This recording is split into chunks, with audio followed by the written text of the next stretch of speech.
Kuanzia Kaife, Maskan hadi soko la Njiru ambapo pilka za biashara hukutana na uhalisia wa maisha ya kila siku. Leo kulishuhudiwa si tu harakati za utafutaji riziki, bali pia mahususi za kuokoa maisha na kujenga kesho iliyo bora.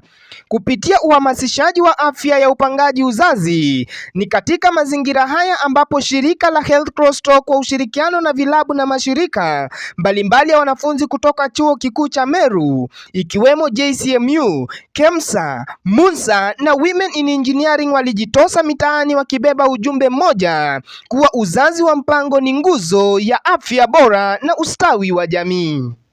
Kliniki ya hospitali inasemekana kuwa kwa siku at least kuna 3 people wanagonjeka na gonorrhea, na tungependa hii ugonjwa iendelee kusambaa.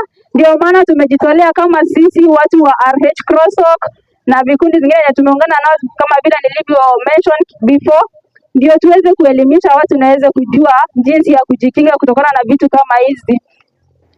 Statistics zinaonyesha kuwa katikati ya wanawake 4, mmoja wao hajui njia ya kutumia ya uzazi ama anataka kutumia njia fulani ya uzazi na hawezi kupata.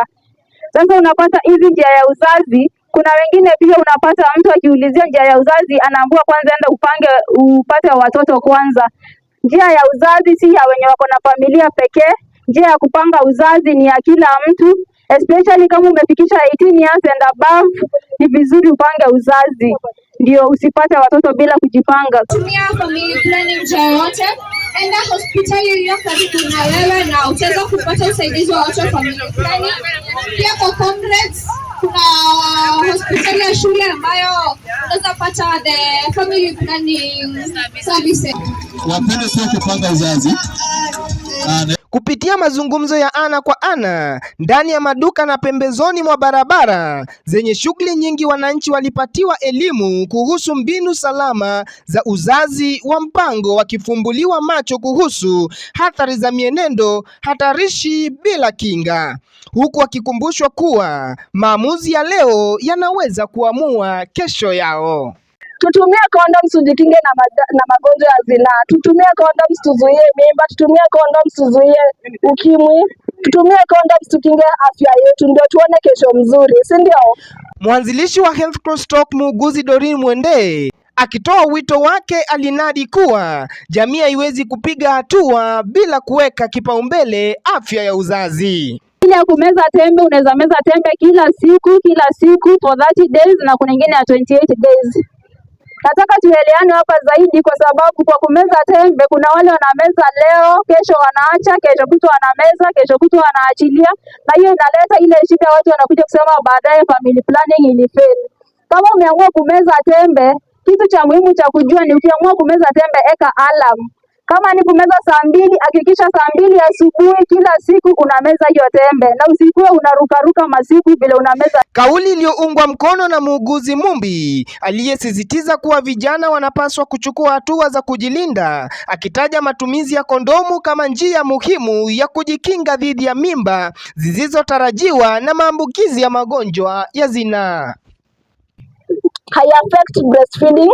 Kama uko na mtoto na utaki madawa kwa mwili zenye zitaenda kuaffect production ya maziwa ama kuaffect mtoto kinyonyesha, tuna pia advise condoms juu hai affect kunyonyesha mtoto. Unaweza tumia kama backup ya other methods.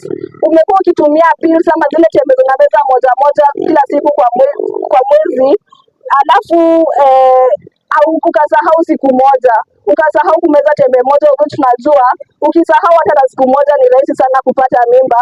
Tuna pia advice utumie mipira juu itakuwa kama backup kuensure haufanyi makosa. Na kama ishara ya vitendo kuambatana na maneno, mipira ya kondomu ziligawiwa kwa baadhi ya wakazi, wafanyabiashara na waendeshaji pikipiki, hatua ndogo kwa macho lakini yenye uzito mkubwa katika kulinda maisha. Pia wazee usiogope kuchukua condoms, ni method yenye ya family planning.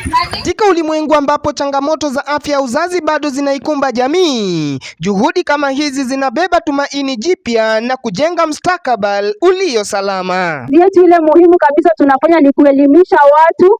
Tunaweza kuelimisha watu kama vile tunaelimisha saizi hapa, pia tunaelimisha vijiji na pia tunaelimisha pia mashule. tunajaribu kupunguza kitu inaendelea hapa Meru sana.